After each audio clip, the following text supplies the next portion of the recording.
Have you ever looked around and thought, how did things get so bad? Violence, corruption, people living however they want with no regard for each other or for God. That's exactly where we find ourselves in Genesis 5 and 6. Now, at first glance, Genesis 5 looks just like a list of names, a genealogy from Adam to Noah. But this isn't just a family tree, it's actually a story of God's faithfulness. You see, each generation follows a pattern. So and so lived, had children, and then he died. Over and over that phrase rings out. And then he died. It's a reminder that sin was brought by death, just as God said it would. But in the middle of this list, there's one name that stands out: Enoch. Unlike the others, it doesn't say he died. Instead, it says this in Genesis 5:24. Enoch walked with God, and then he was no more because God took him. Enoch didn't just live, he walked closely with God.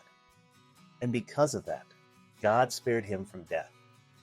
His life is a reminder that even in a broken world, it's still possible to walk with God. And then we move into chapter 6.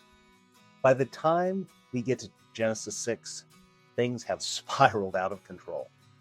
Humanity has become so wicked that God regrets making them. The earth is filled with violence, and every thought of man's heart is only evil all the time. So let's let that sink in for a minute.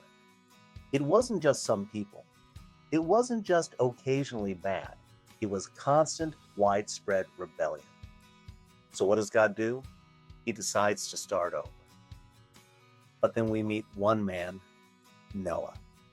According to Genesis 6:9, it says that Noah was a righteous man, blameless among the people of his time, and he walked with God.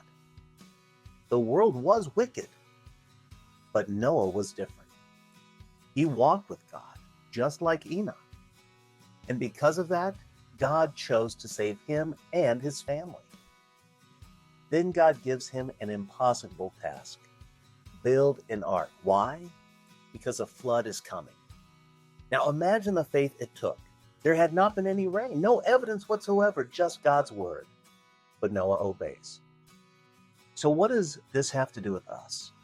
First, you don't have to follow the crowd. The world was corrupt, but Enoch and Noah walked with God. In a culture that rejects God, are you willing to stand out? Next, sin has consequences. God is loving, but he's also just. The flood wasn't random, it was a response to unrepentant evil. Do we take sin as seriously as God does? And third, obedience requires faith. Noah built that ark without knowing what rain or water like that was, or even knowing what an ark was, but he did it. Do we follow God and trust him?